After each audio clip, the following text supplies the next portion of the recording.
Hoy compartiremos una enseñanza que responderá a una serie de varios mensajes basados en el tema de las convicciones. Y creo que lo que vamos a compartir durante esta próxima semana puede ser de gran impacto en nuestras vidas.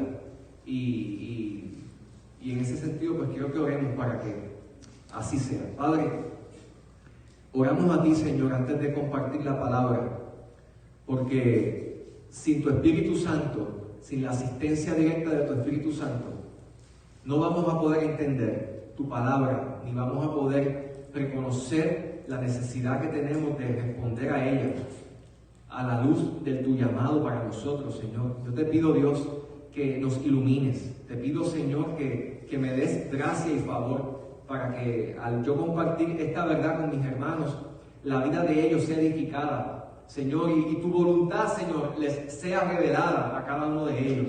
En el nombre de Jesús. Estamos viviendo tiempos, Padre, donde nuestras convicciones cristianas están siendo desafiadas.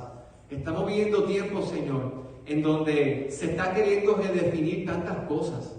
Y nosotros necesitamos como iglesia, como hijos tuyos, como personas que nos identificamos y nos definimos como discípulos tuyos, necesitamos, Padre bueno, afirmarnos en esas convicciones, Señor, que componen y definen la fe cristiana. Y yo te pido, Dios amado, que podamos entender la relevancia de esto y que tu Espíritu nos ayude a afirmarnos en estas verdades. En el nombre poderoso de Jesús. Revélanos a Cristo y ayúdanos a entender el Evangelio y la esperanza que has dado a cada uno de nosotros por medio de la palabra revelada. En el nombre de Jesús te pedimos estas cosas, Padre. Ayúdanos, Dios. Amén. Amén. Tome su asiento. Estaremos en quizás algunas semanas compartiendo un tema que mientras en la semana meditaba y preparaba lo que pretendo hoy introducir, reflexionaba en relación al tiempo en el que estamos viviendo. Una de las cosas que creo que parece que es un desafío que tenemos nosotros, los pastores, las iglesias, en este tiempo en el que estamos viviendo, es tratar de entender los tiempos y de saber que estamos viviendo una época muy crucial en la historia. Mientras los tiempos se siguen acercando al fin, donde nosotros sabemos que la historia nos apunta al inevitable retorno de Cristo y al fin de los tiempos, la Escritura habla de que muchas cosas ocurrirán en ese proceso. Y una de las cosas que evidentemente estamos siendo testigos que está ocurriendo y ocurrirá es que habrá una resistencia muy fuerte a la verdad y a las convicciones cristianas. De hecho, a lo largo de toda la historia, aquellas personas que se han abrazado a la fe cristiana y han estado dispuestos a pagar el precio por defender y por vivir las convicciones cristianas, han sufrido aún hasta con la muerte mientras lo intentan hacer. Y es porque en un mundo como el que vivimos, en una cultura como la que vivimos en este momento, cada día será más antipático. Escuche bien. Cada día será más antipático y menos fácil de dirigir todo lo que tenga que ver con convicciones cristianas.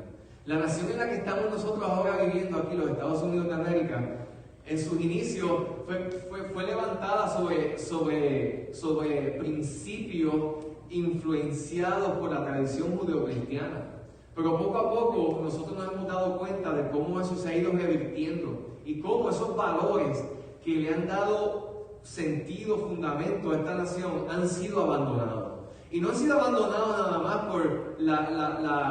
por el Estado, por las agencias, por lo que nosotros llamamos la cultura en general, sino lamentablemente aún por la misma iglesia. Y todo esto responde a un intento, a mi entender, diabólico y del infierno, de querer desviar aún a los creyentes de esas convicciones que nos deben definir, de esas convicciones que nos hacen diferentes, de esas convicciones que son aquellas que en verdad son las que nos dan sentido y propósito en Cristo. Amén.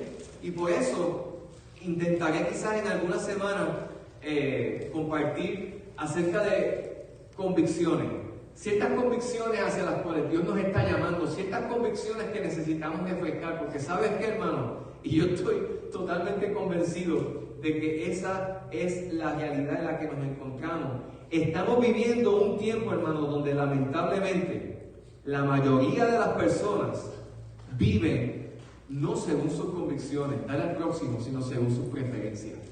¿Usted no se ha dado cuenta de cómo han sido elevadas las preferencias sobre las convicciones? Ahora se establece y se define que tú eres aquello que tú prefieres ser.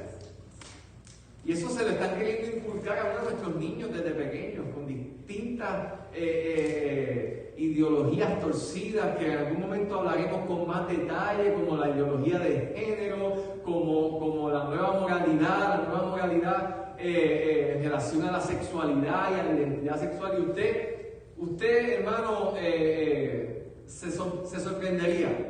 Pero nos damos cuenta, hermano, de que se ha elevado el concepto de las preferencias sobre las convicciones. Y esa es la cultura en la cual nos encontramos, y esa es la dinámica en la que nos encontramos, y con eso es que estamos batallando, con eso constantemente se nos está bombardeando. Se nos está bombardeando y se nos está llevando a que redefinamos las cosas. Y para tú redefinir algo, tú tienes que abandonar la convicción sobre la cual siempre has definido eso. Y cuando nosotros consideramos esta realidad, nos damos cuenta de que entonces no cabe el Evangelio. Necesitamos abandonar la fe, necesitamos distorsionar la Biblia, necesitamos cambiar lo que hemos creído por años para que nuestras preferencias quepan. ¿Por qué? Porque las convicciones bíblicas casi siempre se oponen a nuestras preferencias. De hecho, amados, si nosotros miramos en la Escritura, el pecado originalmente hizo su entrada al corazón de nuestros primeros padres, Adán y Eva. ¿Por qué? Porque ellos escogieron sus preferencias y abandonaron sus convicciones. Las convicciones que Dios les había dado. Dios les había revelado una verdad. Dios les había dado unas pautas sobre las cuales vivir. Y ellos las rechazaron ante el ofrecimiento de la serpiente. Escogieron preferencias sobre convicciones y decidieron conformarse a esa realidad. Y yo quiero que usted sepa y recuerde que una de las bendiciones de la redención en Cristo, una de las bendiciones de venir a la fe en Jesús, es que por la obra de su gracia en nosotros, ahora nosotros podemos ser liberados de la esclavitud de vivir bajo nuestras preferencias, porque aquel que vive según sus preferencias cae en el engaño o puede caer en la trampa de que eso es vivir en libertad. Cuando precisamente es la esclavitud más grande bajo la cual tú puedes vivir. Porque la libertad verdadera se encuentra en vivir bajo las convicciones que Dios nos ha dado, que el Creador nos ha dado, que el Diseñador ha formado para que nosotros vivamos en ellas. Y es por eso entonces, hermanos, que de la única manera en la que nosotros vamos a poder ser liberados de la tendencia a vivir bajo la esclavitud de nuestras preferencias, es acudiendo a la gracia de Dios para que entonces podamos edificar sobre convicciones. Convicciones, amados, que nos muevan a vivir no para nosotros mismos, sino para la gloria de Dios. Así que, hermanos, por esta razón podemos decir, y yo creo con todo mi corazón esta verdad, que no es compatible que un discípulo que dice que vive para Jesús viva mayormente influenciado por sus preferencias más que por sus convicciones. Es normal que un creyente experimente la lucha entre sus convicciones y sus preferencias, ¿verdad que sí? Es normal. Pero no debe ser la norma, no debe ser la realidad que domine en nosotros, el que nosotros vivamos conforme a nuestras preferencias y no conforme a nuestras convicciones.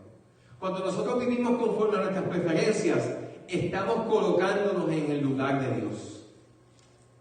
Cuando nosotros vivimos bajo convicciones bíblicas, estamos viviendo bajo el señorío de Cristo. Si nosotros miramos la Escritura, vaya al próximo por favor, nos fijaremos de algo bien interesante. Y es que este asunto de las convicciones está tan arraigado a la experiencia cristiana que en primer lugar, la fe cristiana está basada en una convicción. Si nosotros leemos Hebreos capítulo 11, verso 1, nos dice que la fe, escucha bien, la fe fe bíblica no es una fe intelectual, no es una fe sentimental, no es la fe que yo tengo en mí para lograr las metas que quiero alcanzar, no. La fe bíblica es un don de Dios que recibimos por su misericordia. Es algo que viene de Dios. Es una capacidad dada por Dios para que nosotros podamos tener la seguridad y podamos vivir bajo la convicción de quien Dios es. Y podamos vivir convencidos de que su voluntad es agradable y perfecta para nosotros. Es la convicción que nos lleva a reconocer la necesidad que tenemos de Él. Por lo que si miramos el texto bíblico, el autor de Hebreos, cuando quiso hacerle entender a los creyentes a quienes les escribió y quiso explicarles, oye, ¿cómo definiríamos la fe? Él les dijo, la fe es una convicción. Y es una convicción, cuando miramos el contexto y el original de la palabra convicción, basada en evidencias concretas, probables. Así que la fe cristiana, ¿qué es? Es una convicción, no es una preferencia. No es una preferencia. Y ya eso contrasta y se interpone ¿contra qué? Contra el concepto que nuestra cultura tiene. Y aquello con lo cual tú naturalmente vas a luchar. De hecho, el asunto de las convicciones está tan arraigado a la experiencia cristiana que si algo Dios por su Espíritu produce en aquellos a quienes desea salvar, ¿qué es? Dale al próximo. Convicción de pecado. Juan 16, verso 8 dice: y cuando Él venga, convencerá al mundo de pecado. Cuando Él venga, convencerá al mundo de pecado, de justicia y de juicio. Si algo, escuche bien, si algo Dios tiene que hacer para rescatarnos de la esclavitud de vivir bajo nuestras preferencias, si algo Él tiene que hacer, es poderosamente enviar a su Espíritu para que nos convenza de nuestra condición. Usted sabe que no es posible que el ser humano naturalmente pueda, en sus propias fuerzas, rescatarse a sí mismo de esta condición. Necesitamos la intervención sobrenatural del Espíritu Santo para que se produzca la convicción que nos lleve a nosotros a reconocer que somos pecadores, la convicción que nos lleve a nosotros a reconocer que la peor manera de vivir es vivir bajo la esclavitud de nuestras preferencias. Se necesita la asistencia del Espíritu Santo para que eso se vuelva una realidad para nosotros. Otra razón que nos motiva a abordar este tema y que me motiva a abordar este tema con ustedes es el hecho de que estamos viviendo en un tiempo en donde nuestras convicciones están siendo desafiadas. Y si no nos afirmamos en nuestras convicciones bíblicas, hermanos, inevitablemente seremos arrastrados por la propaganda, seremos arrastrados por las corrientes de este mundo que parecen muy atractivas y que buscan solamente un objetivo: alejarte de la verdad. Yo pienso, hermanos, que hay veces que el enemigo de las almas que la Biblia habla, Satanás no desea necesariamente que tú dejes la iglesia. Bastará con que tú puedas permanecer en la iglesia, pero no vivas según las convicciones bíblicas que Dios nos ha revelado y establecido como aquellas bajo las cuales debemos operar. A la hora en donde las convicciones bíblicas se interpongan con mis preferencias, ¿qué escojo hacer? El hombre natural escoge sus preferencias, pero el hombre espiritual escoge sus convicciones. Y el hombre espiritual, la mujer espiritual, no es aquella que levita, no es aquella que anda volando por los aires. Pablo define el hombre espiritual: es aquel que es nacido de Dios, es aquel que tiene al Espíritu Santo en su vida, es aquella que ha recibido la convicción del Espíritu Santo, es aquel que ha recibido un nuevo corazón. Escuche bien, escuche esto, es bien importante, hermano. Nuestro corazón, nuestra vida ha sido tan lastimada por el pecado que nosotros no necesitamos ser reparados. Nosotros necesitamos un nuevo corazón. Y por eso Ezequiel habla de una promesa maravillosa para el pueblo de Dios, donde habla de un nuevo corazón que les será dado. Esa promesa se cumple en Juan capítulo 3, cuando en este caso Jesús habla acerca de la necesidad de nacer de nuevo. Necesitan nacer de nuevo, le dijo Jesús a Nicodemo. necesitas un nuevo corazón, necesitas nacer del agua y del Espíritu, necesitas la presencia de Dios en tu vida. ¿Por qué? Porque a causa de haber vivido bajo la esclavitud de nuestras preferencias, ellas nos han separado de Dios. Y a este punto, hermanos, sepamos nosotros que la misma Biblia y aún la evidencia extrabíblica que tenemos nos da a entender una gran realidad. Y es que las personas que marcaron la historia, que dejaron un legado de bendición, ¿quiénes fueron? Aquellas personas que vivieron bajo convicciones y que aun cuando las convicciones por las cuales vivieron fueron probadas, prevalecieron, escogiendo honrar a Dios antes que a ellos mismos. Esto es una introducción y no pretendo quizás alargarme tanto, pero me es necesario que a este punto definamos un poquito lo que estoy queriendo comunicar. ¿Qué es una creencia? Ahí lo tenemos, por favor. Una creencia, hermano, es algo que se sostiene con firmeza. Por ejemplo, cuando nosotros hablamos acerca de que estamos seguros de que Jesús es el Hijo de Dios, de que ha resucitado, de que es el único camino al cielo, estamos sosteniendo una convicción. Amén. Esa convicción es la que sostenemos.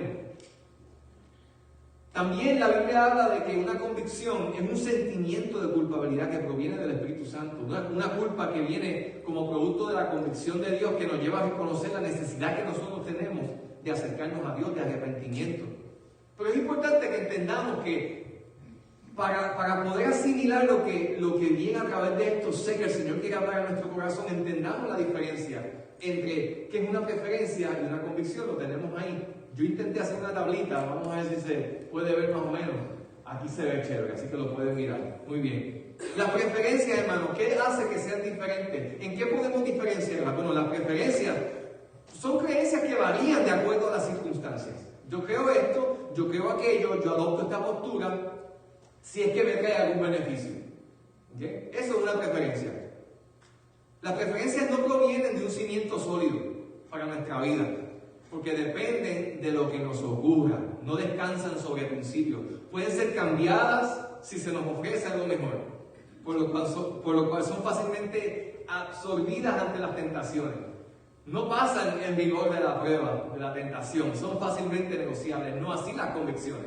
Cuando pensamos en las convicciones, estamos hablando de que una convicción es una creencia sólida, firme, que está basada ¿en qué? En la confianza, en la palabra autoritativa de Dios, revelada por Él, la cual nos hace estar completamente convencidos de su verdad, de tal manera que asumamos una postura sin importar las consecuencias. Tú sabes que una persona está convencida de algo cuando está dispuesta a asumir las consecuencias que sea necesario por ello. ¿Y sabes qué, hermano? Sepa usted que se está acercando el tiempo en donde, no sé si alguno ya lo ha estado experimentando, pero donde posiblemente nos empiece a costar un poco sostener las convicciones que quizás hemos abrazado desde el momento en que vinimos a la fe. Y será probada nuestra afirmación en Dios.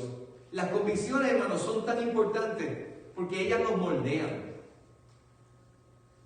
Nos moldean de tal modo, hermano, que empiezan a definir cómo vivimos y hasta determinan el cómo morimos.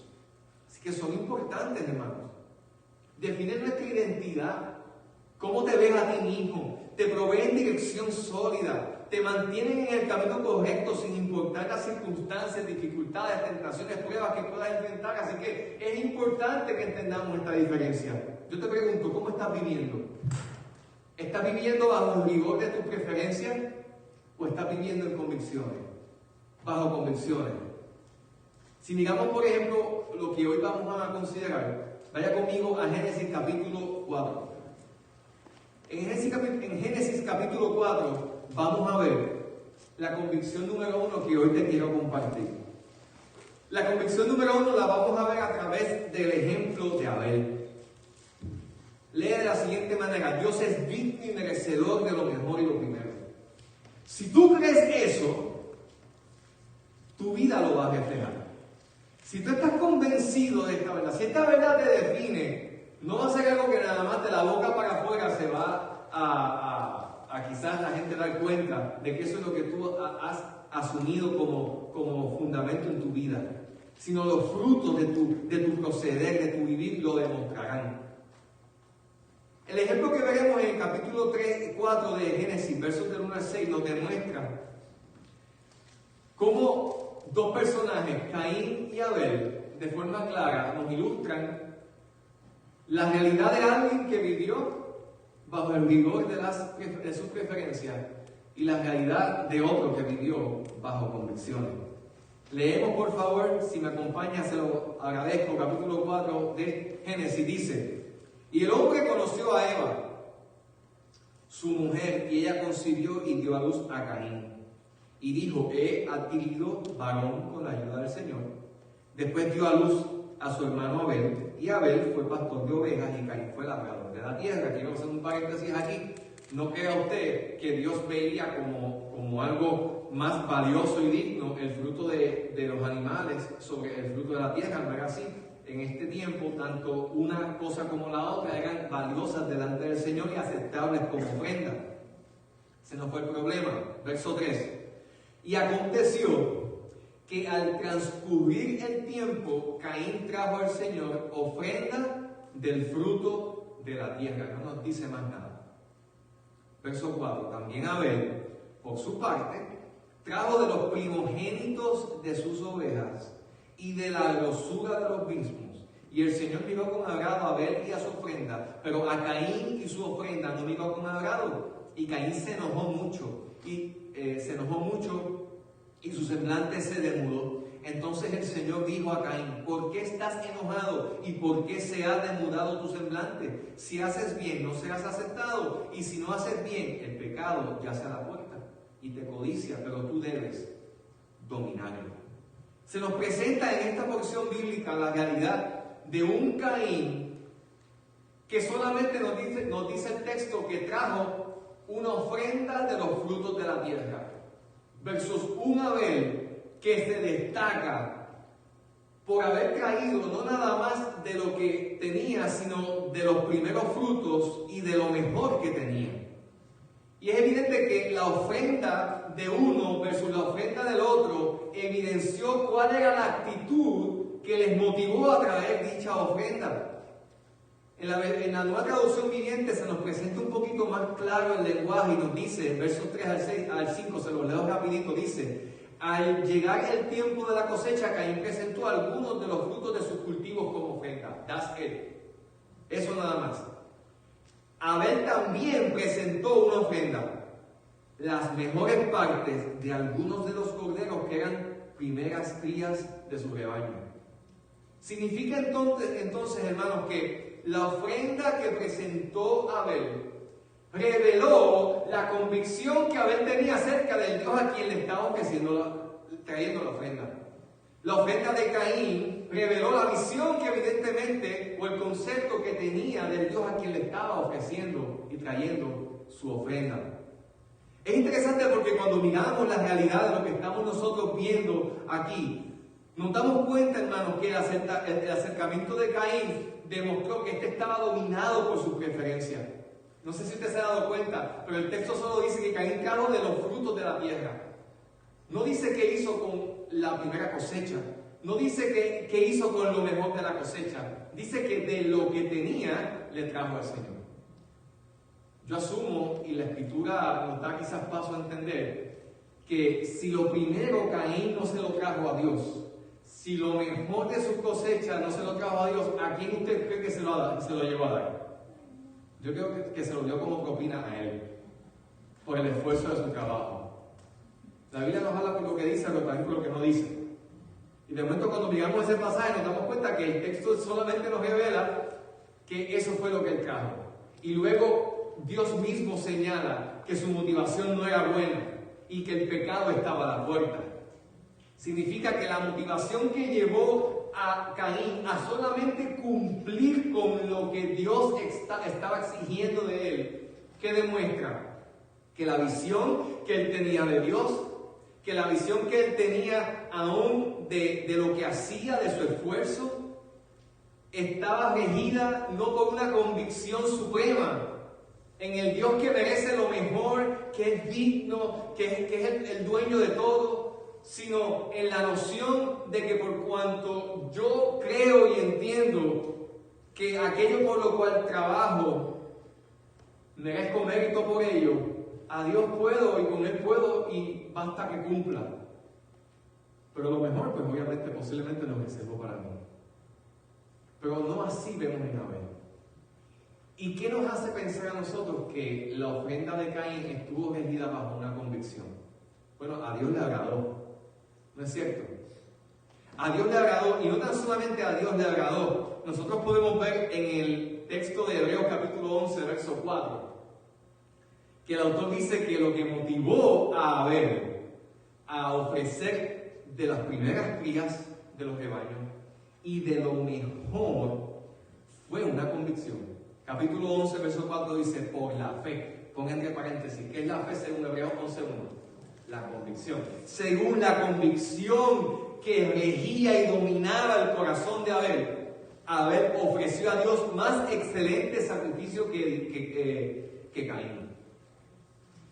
Abel fue capaz de ofrecer más excelente sacrificio que su hermano Caín, no porque él quería sentirse superior a su hermano. Así fue que posiblemente lo interpretó Caín. Se llenó su corazón de envidia, le quitó la vida a su hermano.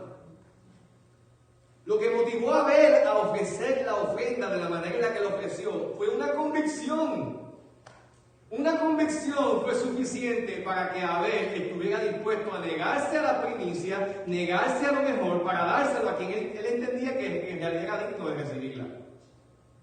Y esto nos pone a nosotros en un paradigma, en un punto, hermanos, que es totalmente opuesto a la cultura en la cual nosotros nos encontramos. Porque la cultura en la cual nosotros nos encontramos nos dice, vive centrado en ti, no en Dios. Y Caín nos ilustra el perfil de aquel que tiene a Dios dentro del panorama de su vida, pero no lo tiene como el centro, como el punto de partida, como lo máximo y supremo para él. Aquello por lo cual tú te ofreces, aquello por lo cual tú rindes, a lo cual tú rindes lo mejor de tu vida, demuestra o evidencia quién en realidad es Dios sobre tu vida. Podemos decir que lo que motivó a Caín a cumplir con Dios fue determinado porque Caín vivía bajo la esclavitud de sus propias preferencias. De hecho, eso nos lo dice Juan también. Primera de Juan capítulo 3, 11 dice algo bien interesante en relación al corazón de Caín. Él dice, porque este es el mensaje que habéis oído desde el principio, ámense unos a otros, no como Caín, que era del maligno, y mató a su hermano. ¿Y por qué lo mató? Porque sus obras eran malas y la de su hermano era justa. La Escritura dice, y los evangelios nos hablan, y Jesús mismo señala, por sus frutos los conoceréis. Nuestros frutos demuestran nuestras convicciones. Y la convicción que regía a Abel, la cual le costó la vida. ¿Se ha dado cuenta usted? La convicción que motivó a Abel a engrandecer a Dios, ofreciéndole lo mejor, restringiéndose a él y posiblemente a los suyos, motivado evidentemente por una convicción, a darle a Dios lo mejor y entender que el Dios a quien él le estaba ofreciendo lo mejor era capaz de proveer mucho más abundantemente de lo que él podía entender o comprender. Era él el dador de todas las cosas. Cuando tú, hermanos, escucha bien esto, cuando tú le restringes a Dios cualquier cosa que le restringas que él te está pidiendo, eso se está convirtiendo en Dios sobre tu vida. Y por esa razón, amados, vemos que en el corazón de Caín hubo espacio para la envidia, hubo espacio para la voluntad que le llevó inclusive a matar a su hermano. Hubo cabida para el pecado. El pecado estaba tocando a la puerta y logró entrar. ¿Por qué, amado hermano? Porque Caín vivió bajo el rigor de una preferencia, no gobernado por una convicción. Amado, esto es bien importante que lo entendamos. ¿Cómo estás viviendo tú? A la hora de la lucha entre una convicción y una preferencia, ¿qué escoges hacer? ¿Qué escoges hacer? Determina quién es Señor en tu vida. ¿Qué escoges hacer afirma y de alguna manera traza el camino de lo que será tu vida. Porque, hermano, yo no sé usted, pero yo creo en la ley de la siembra y la cosecha. Y la Escritura lo habla. Conforme a como tú siembras, así habrás de cosechar. Eso no hay forma de que lo podamos ver de otra manera. Yo miro todo esto y me pregunto, dale por favor al próximo, y quizás tú también te hagas esta pregunta, pero ¿por qué? ¿Por qué se nos llama a ofrecerle al Señor lo mejor y lo primero? Esa es la convicción número 1 que estamos hablando hoy, ¿verdad que sí? ¿Por qué? ¿Por qué Dios me llama a ofrecerle lo mejor y lo primero? Número 1, porque Él es Dios. Esa es la primera razón. Él es Dios. Esa es la primera razón. Apocalipsis 4:11, cuando Juan tuvo esa maravillosa visión del trono de Dios y de la gloria de Dios, él dijo, digno eres, Apocalipsis capítulo 4, verso 11, de recibir la gloria, la honra, el poder, porque tú creaste todas las cosas y por tu voluntad existen y fueron creadas.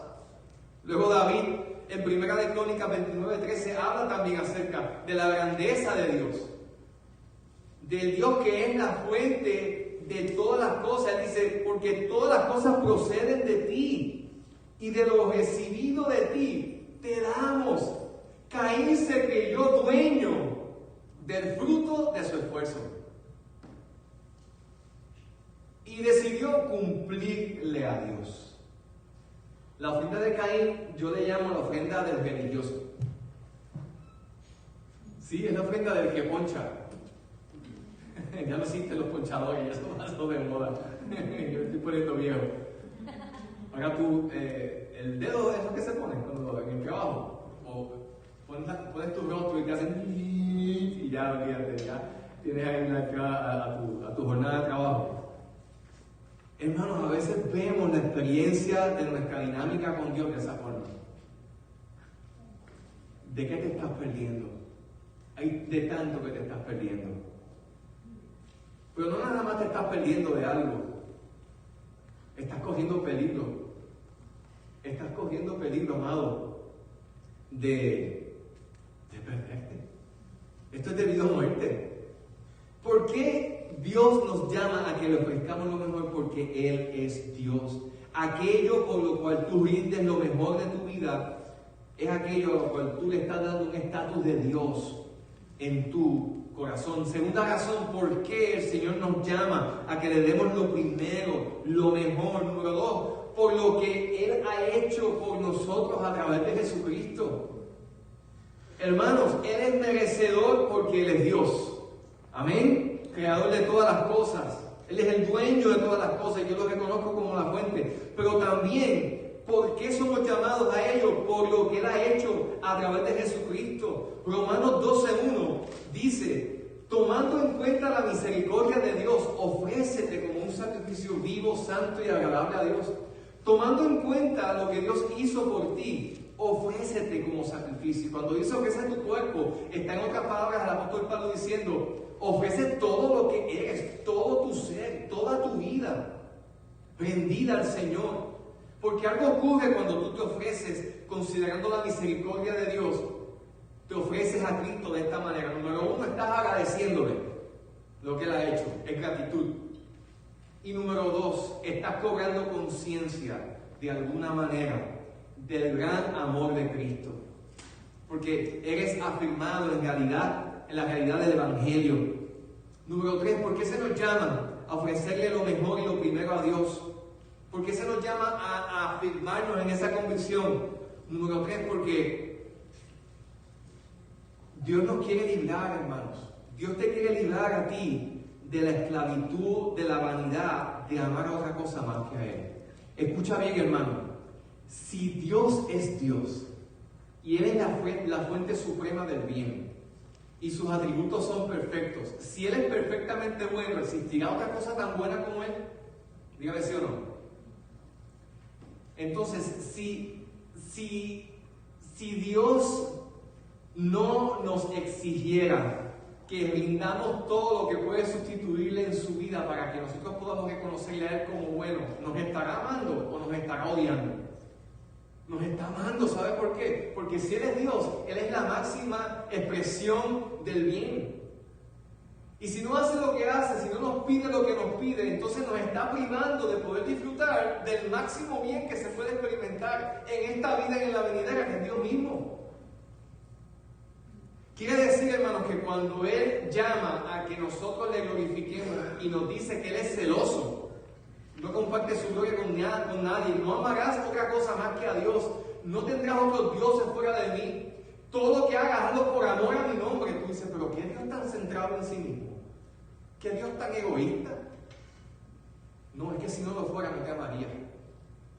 Si no lo fuera no te amaría, ¿por qué? Porque estaría simplemente dándote la apertura a que tú entiendas de que existen en otros lugares, existe en otro lugar la posibilidad de disfrutar del máximo bien. Si es así, pues entonces esto suena como medio enredado. Pues entonces no hay un solo Dios, hay otro Dios. Hay otro Dios. Y no hay otro Dios, solamente hay uno. Esa es la realidad. Y por eso, amados, Juan le dijo a sus iglesias, inspirado por el Espíritu Santo, no amen al mundo. Porque el mundo vive según su preferencia. No amen el sistema de este mundo, ni las cosas que hay en este mundo. Si alguno ama al mundo, el amor del Padre no está en él.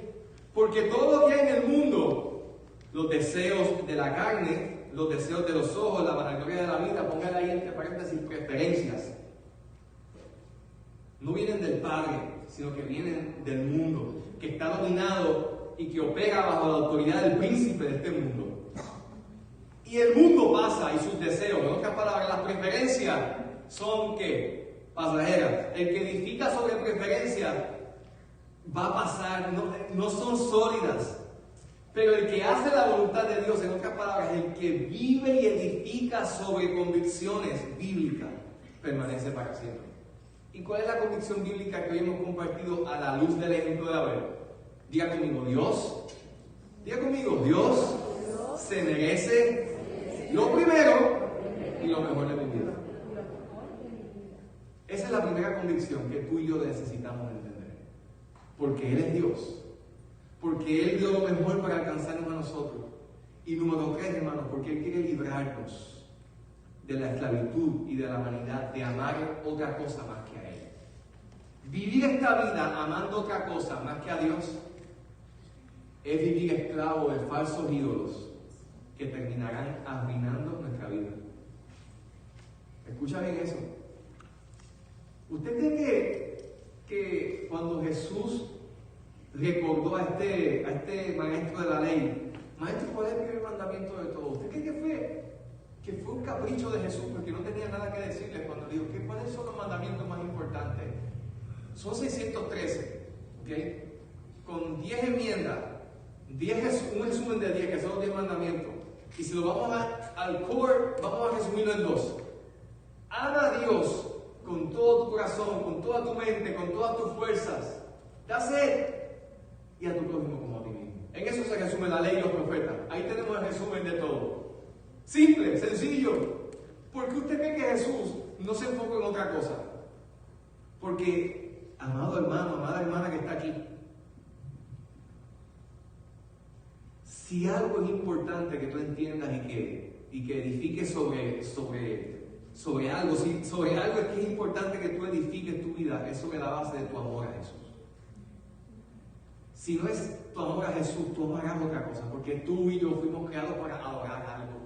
Y si no adoramos a Jesús, adoraremos otra cosa. Por lo cual, y con esto termino, si la convicción, dale al próximo, si la convicción que domina en tu corazón es la de reconocer a Dios como digno, si la convicción que domina en tu corazón es la de reconocer al Señor como merecedor de lo mejor y lo primero, ¿qué debería ocurrir en tu vida? Bueno, si eso es así, número 1, vas a procurar, se supone que procures honrar a Dios con las primicias de todos tus bienes. No representará un problema rendirle tus finanzas al Señor. Y no creas que vengo con un mensaje para que la iglesia entienda la importancia de diezmar. No, aunque eso es importante. Vengo solamente a decirte que la Escritura nos enseña que no podemos amar a dos señores, porque aborreceremos a uno y amaremos al otro. No podemos amar a Dios y a las riquezas. Y la oportunidad de nosotros ofrecerle al Señor, según Proverbios capítulo 3, verso 9, de honrar a Dios con tus bienes, con las primicias de todos tus frutos. Eso suena como que Abel, ¿verdad que sí? Salomón está revelando aquí la convicción de Abel. Entonces tus graneros se llenarán con abundancia y tus lagares se rebosarán de mosto. Si de verdad Jesús es lo primero en tu vida y merecedor de lo primero y de lo mejor, tú no deberías tener problemas en honrarle con las primicias de tus bienes, con aquello que más te cuesta. A Dios no le interesa mi dinero, a Dios no le interesa tu dinero, Él es el dueño de la oro y de la plata. Él quiere tu corazón. Y además de querer tu corazón, Él desea tu bienestar. Y no desea que vivas bajo la esclavitud de las preferencias, haciendo de las cosas materiales un ídolo. Número 2. Si la convicción que domina en tu corazón es la de reconocer a Dios como digno y merecedor de lo primero, número 2, ofrecerás en devoción y alegría tu vida, tu cuerpo al Señor como sacrificio. Tu vida, todo lo que eres. Y ya mencionamos el texto, no lo voy a mencionar nuevamente. Número 3, si de verdad tú vives gobernado bajo la convicción mostrada en el ejemplo de Abel, Dios se merece lo primero y lo mejor, ofrecerás al Señor sacrificio de alabanza y de buenas obras para la gloria de Dios. Sacrificio de alabanza, amados, es lo que nosotros vimos aquí en el ejemplo de nuestras amadas hermanas Marina y Linda. Como en medio del quebranto, Señor, gracias. Señor, te adoro. Señor, te adoro.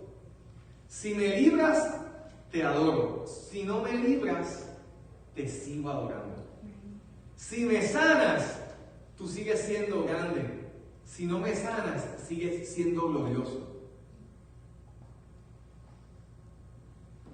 Eso es sacrificio de alabanza.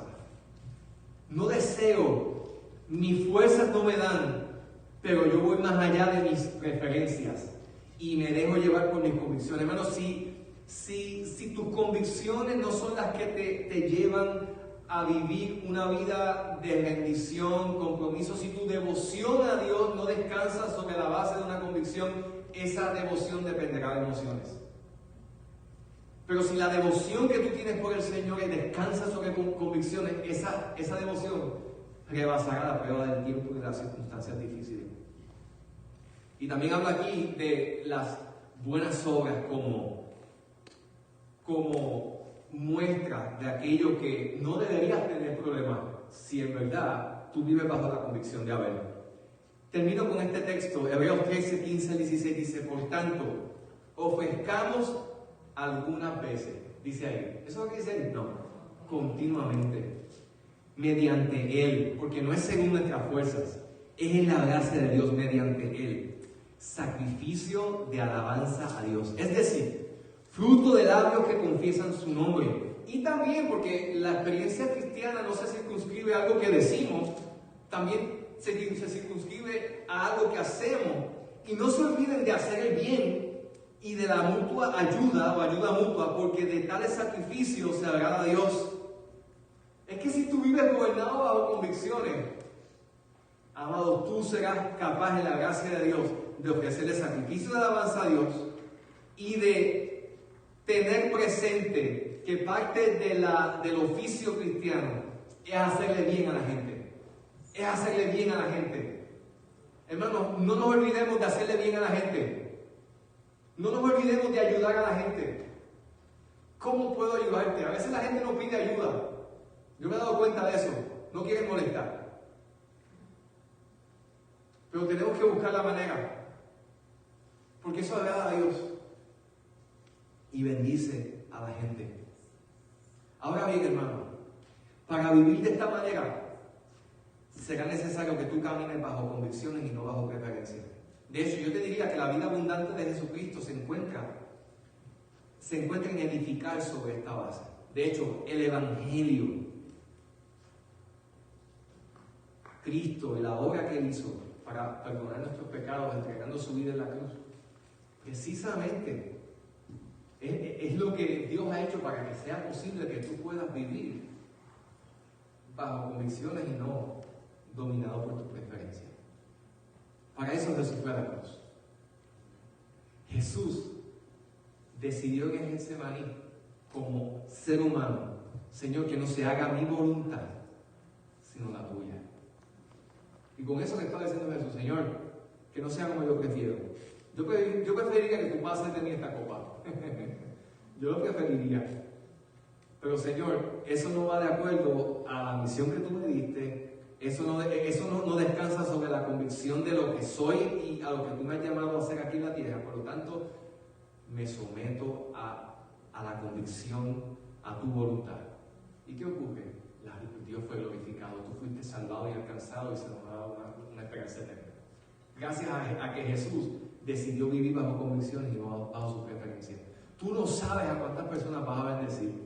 Tú no sabes, a veces pensamos cómo bendecir a mis hijos, mi familia, mi iglesia. Un cristiano, un hermano de una iglesia, un líder, un pastor, cualquier miembro de una iglesia que vive gobernado por convicciones, va a bendecir a los demás. Tú vas a bendecir a tus hijos si vives bajo convicciones. Los vas a dañar si vives bajo preferencia. Tú vas a bendecir a tus amigos. Tú vas a dejar un legado. Tú no tienes que tener un micrófono en la mano ni ser una persona famosa para convertirte en alguien de influencia, de bendición, si decides vivir bajo convicción. Así que son las 2:40 y no puedo seguir hablando. Vamos a orar. Póngase de pie. Y yo quiero invitarte en esta tarde a que reflexiones ahí en tu corazón. Y te preguntes, ¿cómo estoy viviendo? ¿Estoy viviendo gobernado bajo mis preferencias? Este mundo vive bajo preferencias. Y es normal, se espera. Pero nosotros no somos de este mundo. Nosotros no somos de este mundo. Yo te invito a que ahí donde estás, si necesitas confesar tu pecado y arrepentirte delante del Señor, a que lo hagas. Estás en el lugar más seguro para hacerlo. La iglesia. Aquí está el Señor. Aquí está la presencia de Dios. Y aquí están tus hermanos, que también tienen las mismas luchas que tú tienes. Porque todos estamos en algún sentido u otro luchando. No nos ha tocado luchar tan fuerte como Jesús luchó, pero estamos luchando. Pero Jesús nos promete victoria si nos sometemos a Él. Somete tu lucha al Señor ahí donde estás y dile: Señor, ayúdame a obrar en medio de esta lucha en la que me encuentro, según las convicciones bíblicas que yo he abrazado y que tú has revelado en tu palabra. Líbrame de escoger o de tomar como excusa mi quebranto, mi dificultad, como un permiso para entonces darle lugar a mis preferencias. No, Señor. Queremos glorificarte aún en el quebranto. Queremos glorificarte aún en el dolor.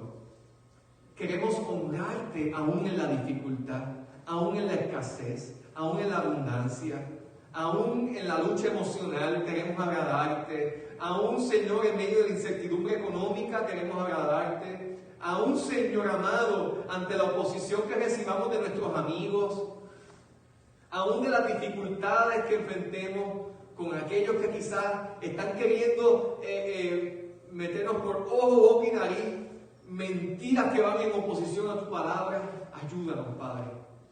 A los adultos, a los jóvenes, a los niños.